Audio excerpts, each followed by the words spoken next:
What's up mga ka-good vibes? So for today's video is papakainin naman po natin yung ating mga guppies, mollies, yung ating beta at yung ating mga goldfish. So samahan niyo po ako, ito na po sila at pinapakain na po natin sila ng mga flakes.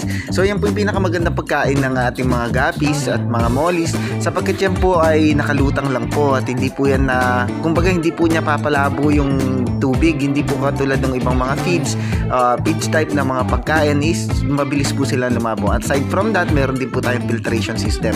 Kaya po, halay po, samahan niyo po ako. Dati po yung 8 piraso lang po yung mga mollies na yan. Tapos yung mga guppies siguro mga 6 pieces lang. Ngayon ay nasa 100 pieces na mahigit. Dahil nanganak na po sila, nagkaroon na po sila ng mga babies. So, pati yung mga mollies tsaka yung mga guppies po natin. Pero mas marami pong mga anak ang mga mollies, kaya mas madali po silang alagaan. At yan po hindi rin po nangangailangan ng oxygen. Nilagyan lang po natin sila ng oxygen kasi malaki po yung tank o yung ating filtration system para hindi po mabilis lumabo sapagkat yan po ay mahigit 1 buwan na po yung tubig na yan.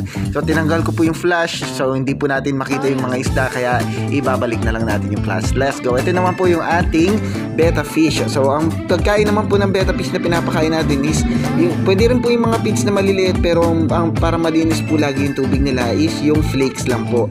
Kumbaga nakalutang lang po sila dyan at pag magutom sila ay meron po silang makakain. So flakes lang po yung pinapakain. Aside from lumot, pwede po natin sila pakainin ng lumot, ay flakes din po. Maganda rin po dyan pakain sa mga mollies, guppies, tsaka sa mga beta yung kitikite.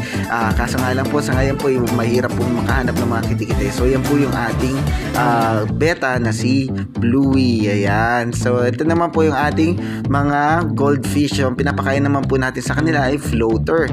Maganda rin po yung floater, hindi po maglalabo yung tubig. Yan po yung 1 week na mahigit yung tubig na yan. Oxygen lang po yung ginagamit.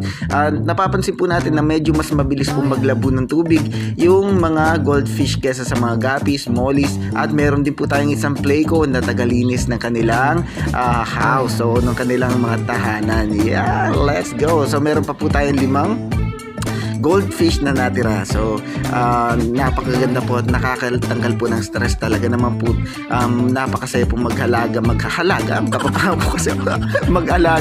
ng mga fishes, lalo na po yung guppies, mollies at yung mga beta. Hindi po sila nangangailangan ng oxygen, pero kung gusto nyo po malaki yung tank ninyo, gusto nyo meron hindi po palitin yung kanilang tubig, ay lagyan nyo po ng filtration system.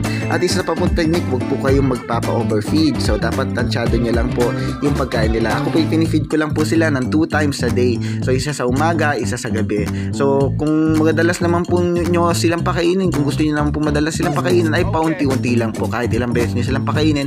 Basta pag tinignan nyo po yung kanilang aquarium ay wala na pong natitirang pagkain dun sa ibaba, sa bottom o kaya sa top na ng tubig. Kaya po kailangan lagi po natin silang i-monitor. Healthy din po yung ganyan, na malinis lagi yung kanilang tubig at malinaw.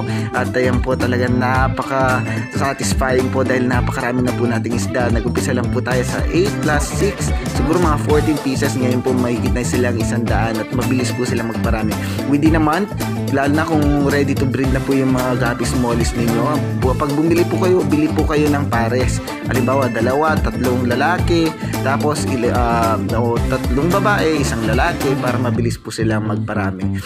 So yan po, pinaghahalo ko rin po yung aking mga guppies at mollies sapagkat yan po yung alaga ko lang po at hindi ko naman po yan binibenta. So ito po ulit ang inyong Kuya Mark at si Botchog, nagsasabing always good vibes lang po tayo and always make our mama and dada proud. Maraming salamat po sa panonood ng ating vlog at update po namin kayo.